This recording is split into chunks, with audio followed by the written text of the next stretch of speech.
I don't want nothing. I don't want nothing that's under 100. I don't want nothing. I don't want nothing that's under 100. I don't want nothing. I don't want nothing that's under 100. And you know what it is? You are in PE with Dave and Jay, where we build while we build. I'm Jay. I'm Dave. That's my guy, Dave. And guess what? We got a superset today.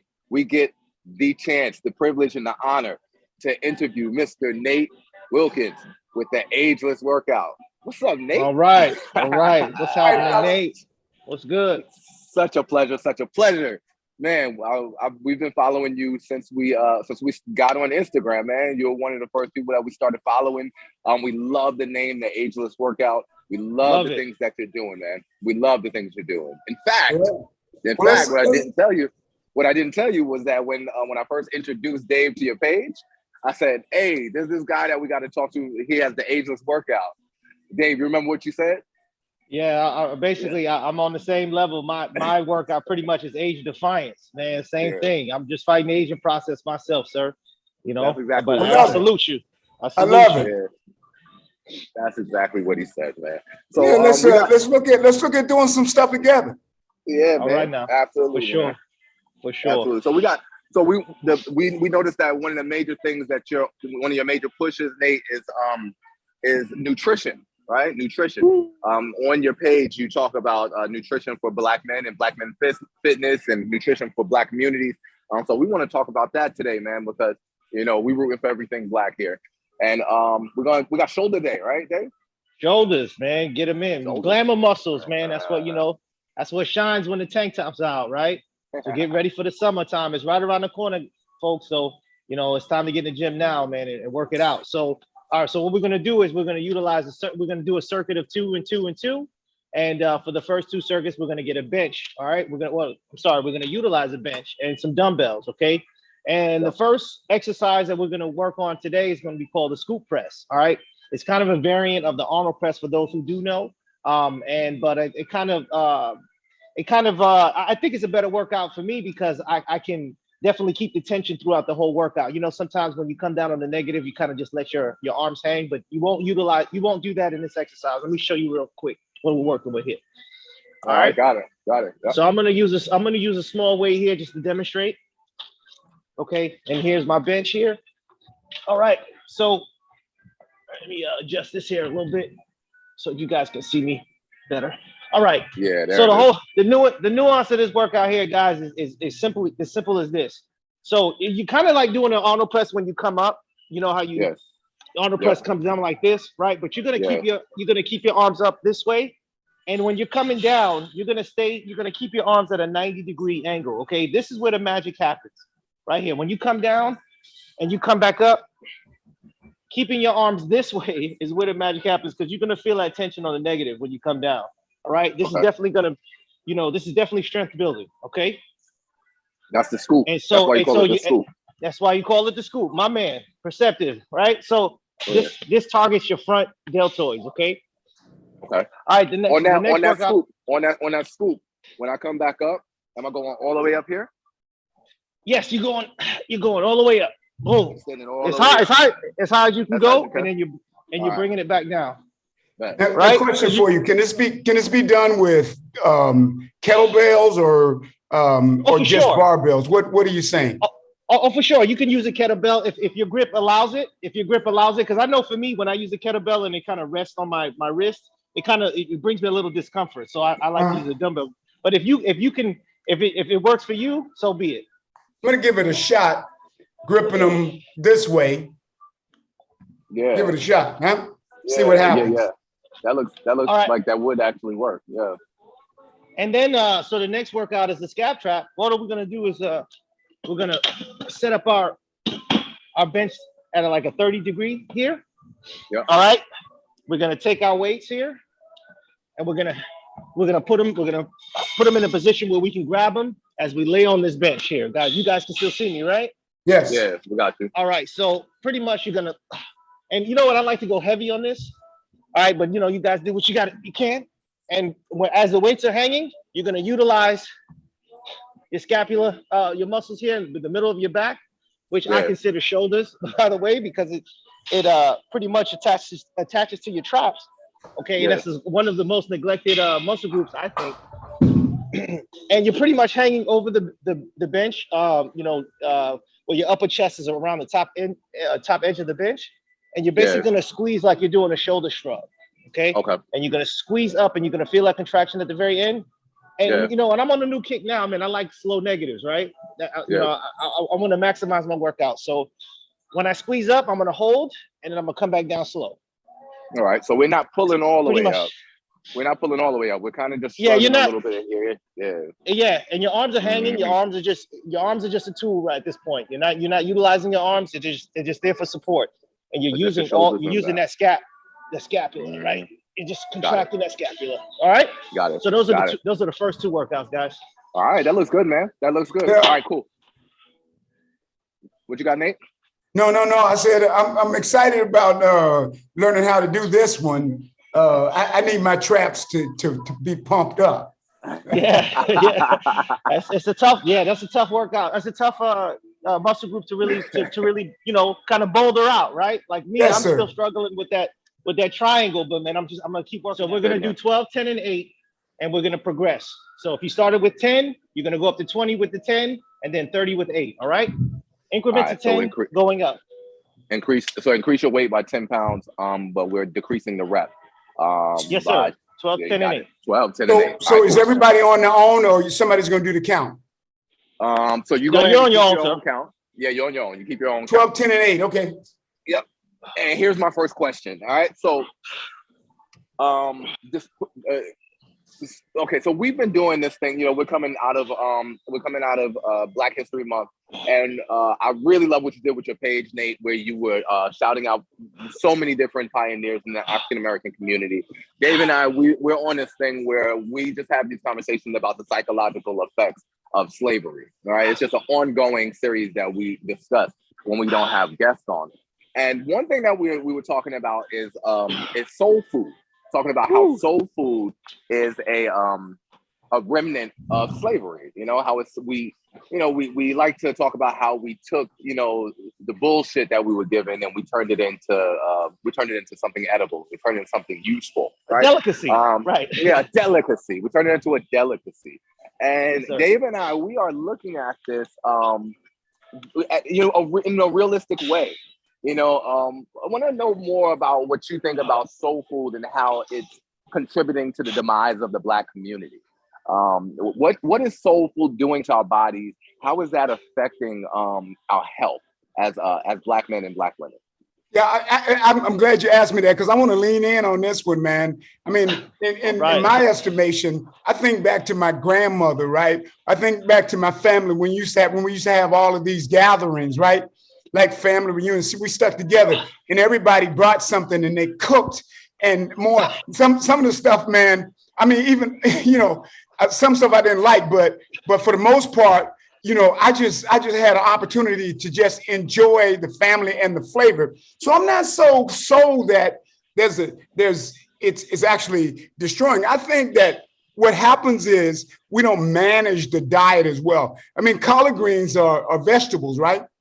I mean, my grandmother used to make all kinds she used to plant stuff, right?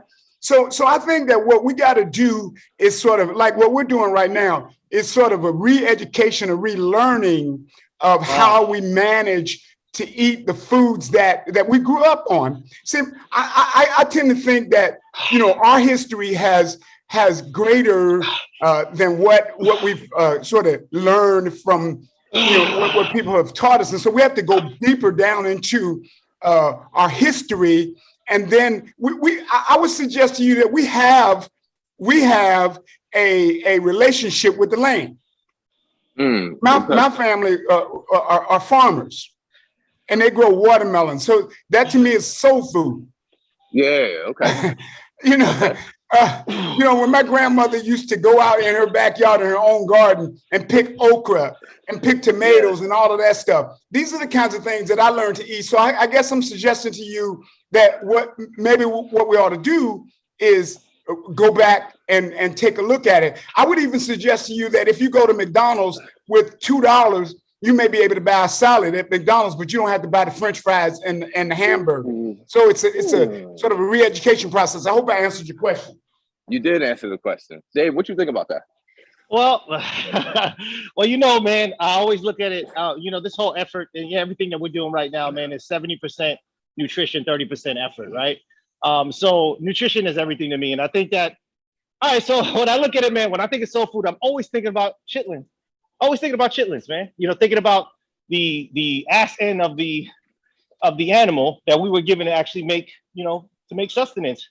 And yeah, I do agree that, you know, if we grew up on it, man, it's something that you can't erase from the culture, but in moderation, right? You have to take it in moderation.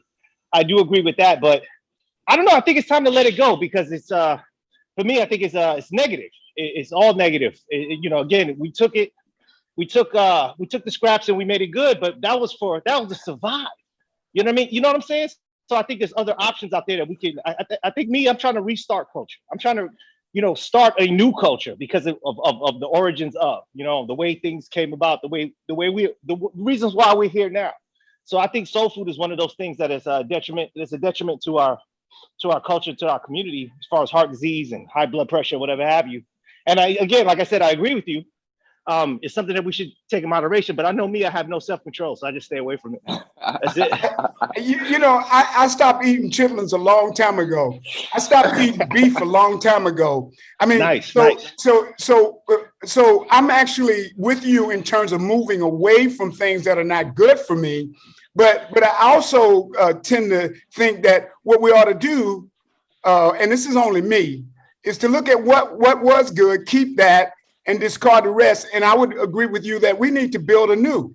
I think that's what we're doing right now. I think we're looking at new ways to collaborate and do things that help people live a different quality of life. So that I'm not disagreeing with you. I actually agree with you. Yes, sir. Yes, sir. I like what Nate said about watermelon is soul food, right? I never thought about watermelon as being soul food. I guess, and it is, right? But also I like the idea of whatever it is that we create, whatever it is that we create as Black people, we can kind of consider that soul food. He said that we live off the land. We know how to live off the land. We were the originators of that. So essentially, any food that we create can be considered soul food. So that's an idea I haven't thought of before. I'm also with the moderation, like you're talking about, Dave. And I feel like say for instance, okra or collard greens, we're just not cooking the food properly. That's really what my overall take is. Like fried chicken is delicious, right? But it's not necessarily the healthiest thing to eat. Now, we don't have to always eat fried chicken, right? You could have fried chicken maybe once, twice a month. Yep. Go ahead. Hey, my bad. Hey, I just wanted to interject real fast. Hey, Nate, so being the workout proctor here, I want to see if you can get your bench a little bit more of an incline so that you can actually maximize incline or decline? Incline or decline? No, decline. He's right. Decline. So yeah, just put it back down a little bit. Yeah. There you go. That's it. All right. That's the ticket. You'll definitely feel it a little bit better. Here? Yes, sir. There you go. Yeah, right there. There you go. Yeah, you should feel it. You should feel it towards the center of your back now. There you go. All right. My bad, Jay. My bad, Jay. Continue. Hey, can I say one more thing? Can I say one more thing? Man, my grandmother used to make some sweet potato pie, boy. You couldn't, and then she used to make fruitcake, right? So she started like early in the year with the fruitcake, and she'd have it in a place she'd hide it and pour alcohol on it. By the time Christmas came or New Year's, she cut little slices off. She made her own ice cream. Oh, wow.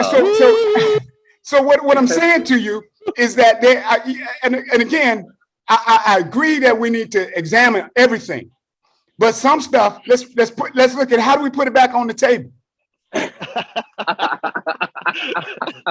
don't want to lose. We can't lose grandma's sweet potato pie.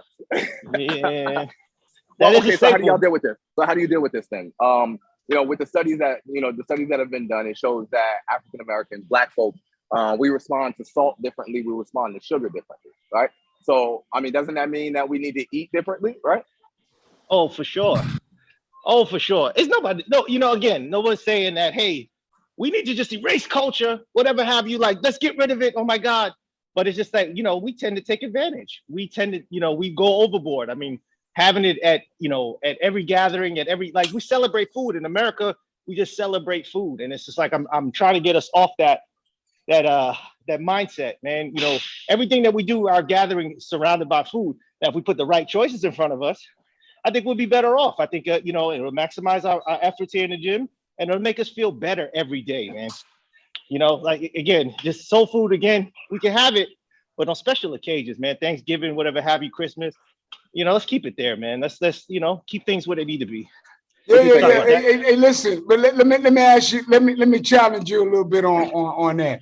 Do you see when the seasons come for Jewish people, what they eat food that they enjoy, right? That yes, they sir. Celebrate, right? Yes, sir. Yes, sir. Yeah. I mean, right.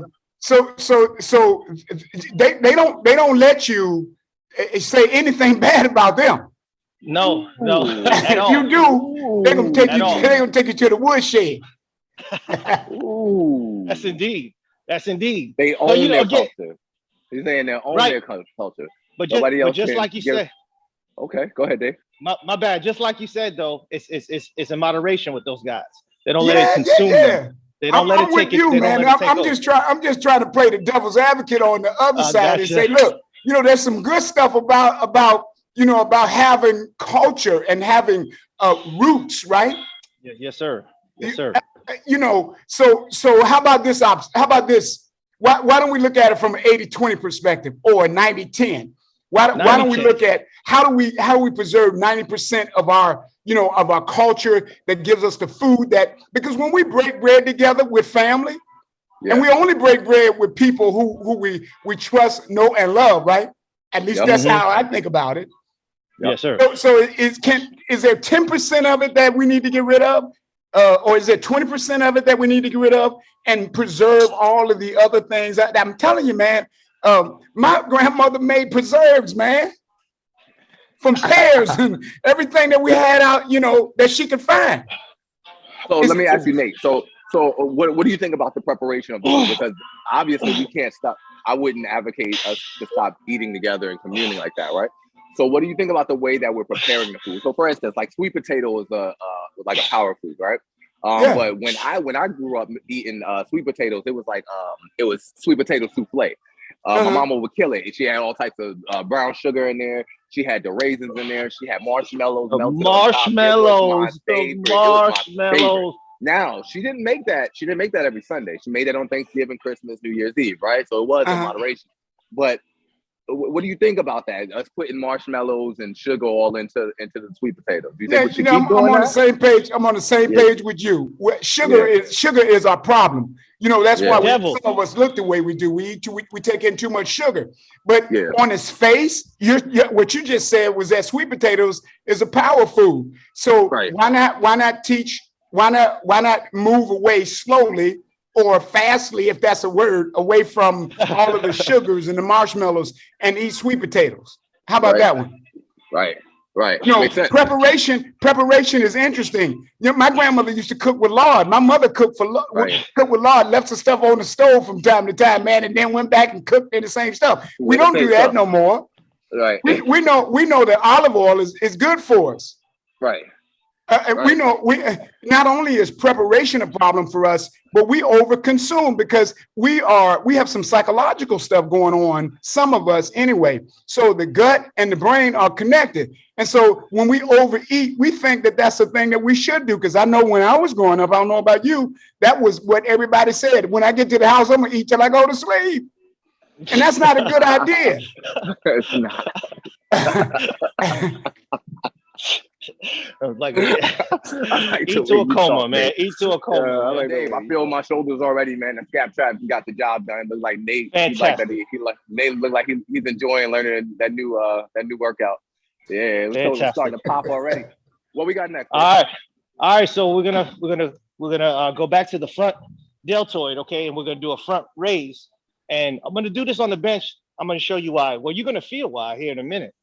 All right. Normally people just sit there and they stand and they do a front raise and then it's like, they go through the motions, right? But this is important here. that you lean back.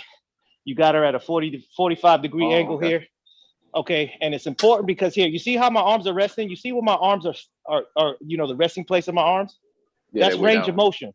That's range of motion, guys. So you're maximizing your muscles or, you know, growth here because you're coming from way back. You're coming up. Oh, okay. So it looks like you're coming from the side, but out to the front, right? Or do you go straight out in front? You're going straight out in front, sir.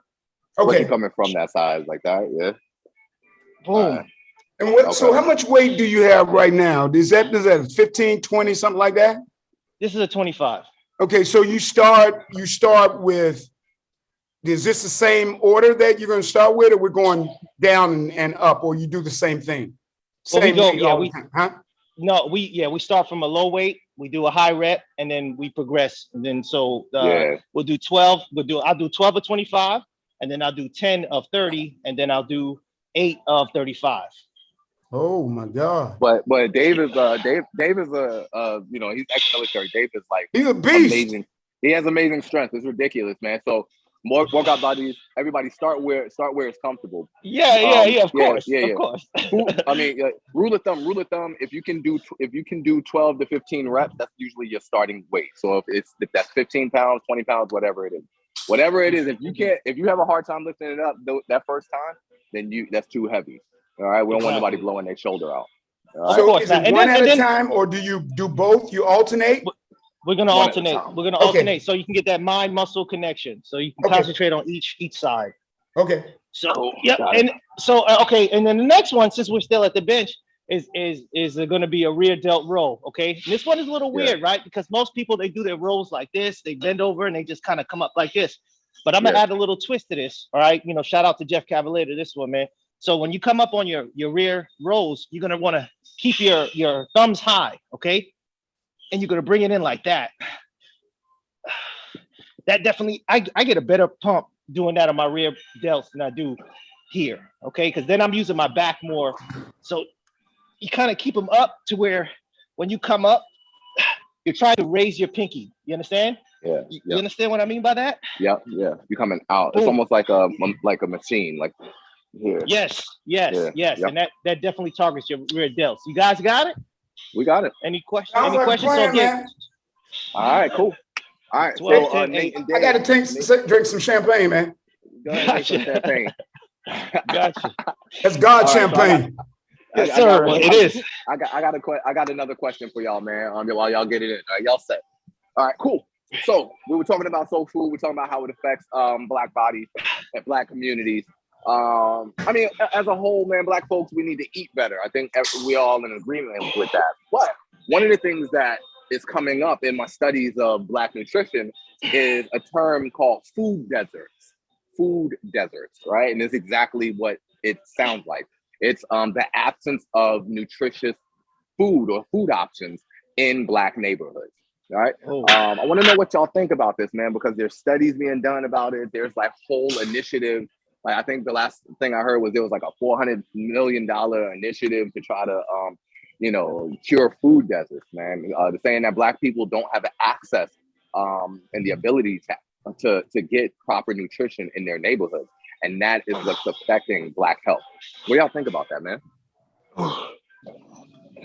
Hey, I think that it's like that Chinese symbol, right? It is crisis and opportunity. So opportunity for entrepreneurs who are maybe farmers or people who are looking for ways to build new communities like us, like you, me, people like you and me do these kinds of things.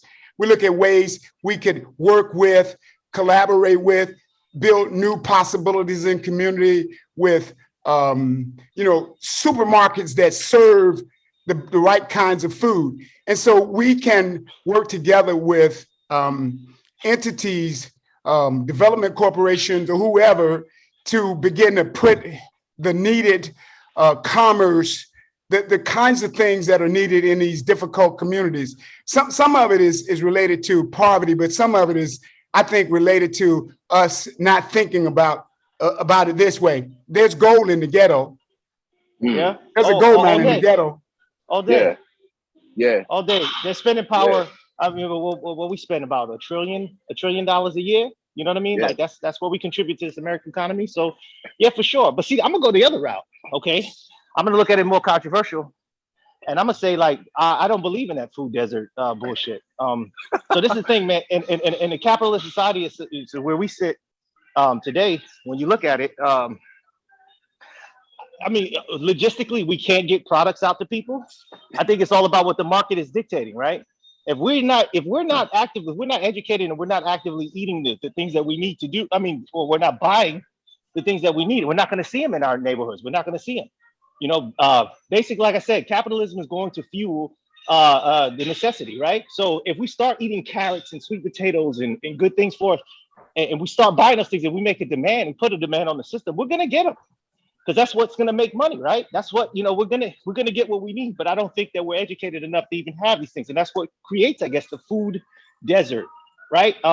It's because of the choices that we make. You go to these same food deserts, you probably see snack cakes and Pepsis and Mountain Dews and all that other stuff on the shelf, right? So, I like I said, I think it's all of what we request and what we want, and that's what creates the deficiency. I respectfully disagree. Okay. Okay, so a little Debbie snack cake, you know how much that costs? Probably like 5 cents, right? About $1 right now. To make? 25 cents. No. Okay. To consume. Okay. Like a single one, 25 cents.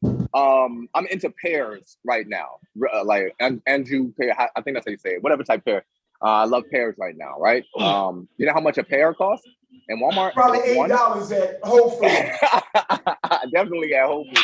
But man, shout out to Walmart for right now. I mean, but that's where I'm shopping for most of my fruit. A pear costs like $1.17.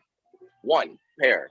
Like it's to the point where when I'm putting out more fruit, I've been putting out fruit bowls for my family just for my kids to grab and stuff. And I'm like urging them to get the orange instead of get the pear because I'm like, yo, that shit is expensive. And I don't know if you're gonna finish it. You just gonna spit all the skin off. You feel me? That shit cost me $1.17 for one. You know what I mean? Like the oranges come in a bushel. So one, I would say in our neighborhoods, we're not to eat healthy is not cheap, yo. It's not. No, of course not. You know? It never has been. It's not. It never has. It's not. And we you know, so that's one. That's why, of course, it's linked to poverty. But also, man, it's in this study, this 2014. Johns Hopkins did a study where they just showed it's not just poverty, man. It showed that it has to do with race also. The limited supply of nutritious foods is not just based on you not being able to afford it. It's also based on race. They said in Black and Hispanic neighborhoods, it's significantly lower than poor white neighborhoods. Let me ask you. Let me ask you this question. Let me put this on the table. Let me toss this out. Why is it that we think that it's expensive to eat well, but we will buy, designer clothes, we will buy shoes that are expensive. Some of my shoes that I wear, $100. Some of my outfits that I wear, when I buy Nike and help them get rich, and I don't invest in my own stomach. And my own health, because one of the things that we say at this thing that we're doing, the Ageless Workout, health is the top priority. So I would rather splurge on what I put in my body because that's my representation. I use this body, brother, to make commerce. So it's important to me that I learn how to eat better, right? It's important to me that I care for this thing that the Creator gave me with the best of the best. See, I don't put cheap grass in my car. That's right. That's Dave. That's what Dave be saying. That's what Dave be saying. Hey, Gay, you look, man. So this is how I look at it, man. I love that, right? I love that. We're on the same plane with that. Look, when I look at it like this, man, when you put 87 in that BMW, what she do to you? She treats you bad, right? She start acting up. So the same thing, man. High octane, man. What you put in your body is what you're gonna get. It's fuel. That's what food is. It's fuel. So if you put trash in, you're gonna get trash out. That's basically what's gonna occur. So big. Nutrition is everything. Nate, you 100% squashed my argument. Because look, the same person that's eating a little Debbie cake probably has some Jordans on their feet, man. And even knockoff Jordans still cost you at least $50, man. So if we're so concerned with designer this and designer that, and jewelry this and jewelry that, or the latest iPhone, we should be doing the same thing with our nutrition. We should sacrifice the things that we're putting on top of our body for the things that we're putting inside of our body. It's education. It's education, man. Honestly, that's really all that matters. Like, I mean, that's all that matters. And also, like I said, when you talk about the pair being that much, it's like, yeah, so what? You know what I mean? That is who you are. That is what you are. When you really break it down, you know, when you look at the largest land animals in the world right now, what are they? They're vegetarian. They're you know, they just eat. They eat from the land. You understand what I'm saying? So it's just like, if it costs, that's what it costs to be healthy, and that's something that we should all sacrifice and do. You know, in my opinion. All right, cool. Hey, let's go ahead and what we got next, Dave? What we got? Yo, this is the fly row press. It's the compound workout. This hits everything. All right. So first, we're gonna start off. You want to go light, all right? So I warn you. Fly. Yep. Row. Yep. Press. Bring it back to the reverse. Arnold and reverse curl. All right. Simple as that. Simple as that. Fly, curl, press. And then after that, we're gonna do some hip huggers, right? You're gonna take the weight, right? It's kind of like you're doing shrugs, but you kind of you're focusing on your rear delts, okay? And pretty much you're gonna bring it back like this. You see where my elbows end up? You see that? Yeah, right there. Yeah, boom. That's the hip hugger. It's kind of like you're pulling up your pants. Oh, boom. Okay. And basically you're trying to get that elbow behind you, right? To feel that contraction in your rear delts. All right. I'm all about rear delts today, because that's one of those muscle groups that we neglect. All right. Boom. You see me? You see me, Nate? You got it? Hell yeah, man. I see that. All right, here we go. Here we go. All right. I got one more question for y'all before we get into finding out more about the Ageless workout. Well, I guess this will be a good segue into that. Nate, so when we talk about health, we talk about Black nutrition. My question to you, man, is, you know, because they do call you the Godfather. What do they call you, the Godfather of what? Health, wellness, and fitness. Yeah, the Godfather of health, wellness, and fitness, right? So my question to you is this, man. If you were gonna say a top 5 and a bottom 5, right? Top 5 power foods for Black folks to eat. Top 5 power foods for Black folks to eat, you know, in order to keep our nutrition and to be ageless, to be timeless. And then the bottom foods, the ones that you would not recommend, the ones you would discourage. What would that list look like? That's amazing. So, you know, a lot of people are having some challenges, so they're moving away from protein. But I contend that protein is vital in terms of muscle building and muscle repair. So protein is at the top of the list. One of the things that I think is a problem for us is that we eat too much sugar. So that's a bad thing. Try to get away from sugar as much as you can. Number 2 for me, in terms of power food, would be all kinds of leafy green vegetables and what have you.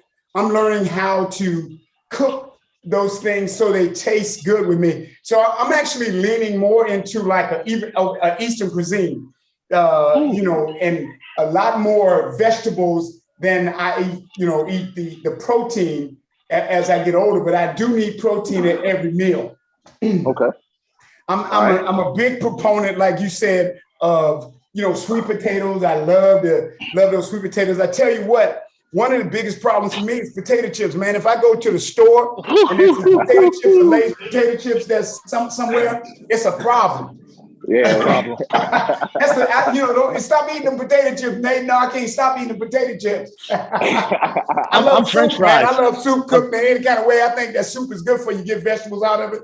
And then, you know, the last thing is, I think you need to have, you know, some type of brown bread or, you know, bread of fiber. And so those are my top things. But you know, Oreo cookies, like cookies, again, if they're somewhere around, there's a problem for me, man. Okay, and then the last thing that's bad for me in terms of my diet or eating is, you know, I think overeating is the thing. Overeating anything. Okay. All right. That's it for me. Okay. Language. Yeah. That makes sense, man. So speaking my language. that's definitely your language, Dave. You are. Would you tell me that you was like, yo, my snack game is on point, or something like that. Oh, man. Yeah. So it's sure. It's important. I like how you did that, Nate. Like you talked about the things like your little snack weaknesses. The chips, the Oreo cookies. I like that you named them specifically because we all have those things that are kind of like our pitfalls in our nutrition. So I like how you did that. You nailed that one. Especially with the brown, the brown bread, brown rice, and things like that. That's awesome, man. That's awesome. I know that we got to get out of here soon, man, because Nate is a busy man. So what we like to do, man, is ask our guests, during our supersets, we like to ask them 3 questions, Nate. We ask them, where'd you come from? Which is essentially we're asking like a little bit about your history. What do you think was the pivotal in your history that made you who you are now, right? Pivotal. Yeah. Made up a word. Then the second question is, where are you now? All right. So where'd you come from? Where are you now? What you got going on? And then the third question is, where are you headed or where are you going? Where are you going? What are the future things that we can expect from you? All right. So where'd you come from, Nate? Oh my God. Like everybody else, man, I was born in Norfolk, Virginia. I was born in Norfolk, Virginia. Okay. And so my parents were military. We had a chance to travel after my father got an assignment to Georgia. So we went to Atlanta, Georgia. I had an opportunity to brush with greatness, had an opportunity to be baptized by King. We later on went to Europe and then got back and went to Kansas. And so, out of Kansas, I got an undergraduate degree, Kansas State University. Got a position working with Parks and Recreation Department in Topeka, Kansas. Later on, got the biggest promotion that I could get. Went to Kansas City, Missouri as superintendent of recreation. So that was where I really had a brush with some more greatness. So here's the thing. We all stand on the shoulders of somebody, some great people. These people that had a chance to shape and mold my life, people like John Buck O'Neill from the Negro Negro baseball leagues, had a time to spend with him. But I also had brushes with greatness of pastors and what have you, orators. And so all of these things open up opportunities for me to think and grow along the way. So out of that, I got positions with the National Recreation Parks Association as their chief operating officer. And as fate would have it, got kicked in the butt. See, there's something good about getting kicked in the butt, kicked in the teeth. You learn, right? Yeah. So these are the adversities that I had that I sort of catapulted me into something else. So out of that position that I had, which I thought was at the top of the scale, moved me to Miami, Florida. So that's where I am right now. Came to work at a Parks and Recreation Department. I got the blessing from a city manager that he didn't like what I was doing. So he gave me an option. He said, you could be terminated or resign. I said, I'm not picking up the gun to shoot myself. You're going to have to get rid of me. So he did. And that catapulted me into this business. Yeah. So, but along the way, and then I'll be quick, but along the way, it was health challenges. It was overeating. It was overindulgence that got me to a place where I was out of shape, behind on my bills and my overall wellness. And so it forced me to start taking classes and start hanging out with people who I wanted to look like and be like and emulate in my life. And so that moved me into this work that we're doing, the Ageless workout, a mindset my partner and I put together, a way of living, a way of thinking. It's the walking, it's the talking, it's sleeping, it's the eating. It's not overdoing, but finding your place that gives you a sense of purpose and allows you to do the kinds of things that you want to do, make your life the kind of life that you want to live. And so that's what we're doing almost every day. And so we get an opportunity to spend some time with you guys and share the vision and the dream as we go forward, because we're looking at linking up with people across the world, like-minded people. We don't have a brick and mortar business. We have what we call the software. We don't want the hardware. We have the software, the ideas and the concepts and the relationships. These are the kinds of things that we're working on and thinking about how do we build a new future. So linking up with you is one of the ways that we're going to do that. I hope that makes sense. It made a lot of sense, bro. It does. It made so much sense, brother. Yeah, absolutely, man. Absolutely. So, I mean, it's perfect, man. It was perfect. Let me just ask you one more thing before we let you go, all right? What we like to do is we like to ask our guests, because they are near and dear to our hearts, we always ask our guests to be on here for a particular reason because we respect them. We like what they're doing. So I just want to ask you to do this, man. Give some advice, man, like a leave behind for our workout buddies and even for us. It could be something that you're currently chewing on, or something that you're mulling over in your brain, or something that a mantra that you live your life by. Whatever it is, man, just drop a little gem for our workout buddies. Yeah. Yeah. So here's the gem that I think is one, you have to continue to examine your results, right? Always under construction. If you think that you are making your way and you have some problems doing that, go back and look at it again and maybe readjust your position, your posture, but always sort of move forward with what you're doing, because you never know when you might get a breakthrough. So, and then the other thing I would say is, for those who don't get a chance, they should be listening to you guys. Should be checking you out with the work that you're doing. I think it's a powerful thing. I think that's a good place to start, to end. Follow these guys and get some knowledge about how to do the lifting that in the right way. Hope that makes sense. Awesome, you heard him. Man. You heard him. Listen to the man. Hey, we're gonna call you Professor from now on, Nate. Hey, hey, man, we truly are honored to have you with us, Nate. The godfather of health, wellness, and nutrition. The Ageless workout. Y'all need to check it out. Of course, we're gonna drop the link. Dave, you got anything else to say? Well, I mean, when we talk about PE, I know, we as far as the acronym is concerned, this PE today, man, is process of elimination. Okay, we're gonna start eliminating the excuses. We're gonna eliminate the junk food. We're gonna eliminate the snack cakes. Right. We're gonna start to infusing a little bit more of health and wellness in our lives, and to kind of just push this agenda, man. Healthy body, man, healthy mind. That's what we're looking for, right? Absolutely. Yeah. Hey, absolutely. Hey, you have been in PE with Dave and Jay and the godfather of health, wellness, and nutrition, Nate Wilkins. Thanks for joining us. I don't want nothing. I don't want nothing that's under 100. I don't want nothing.